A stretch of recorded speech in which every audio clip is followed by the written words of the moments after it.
Pri našem delu opažamo zelo velike spremembe v gorskem svetu, predvsem na ledenikih.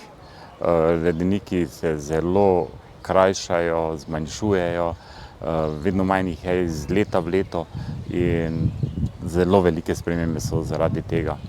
Tudi spremembe glede tega, na kakšen način se hodi v gore, po katerih poteh, in ponekod ledeniki pravzaprav so že izginili, umirajo.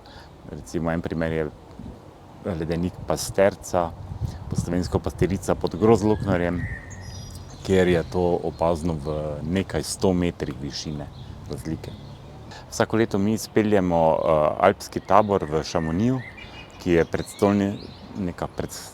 prestolnica alpinizma v Evropi. In eden izmed največjih ledenikov tam je ledenik Mer de Glace, torej morje ledu.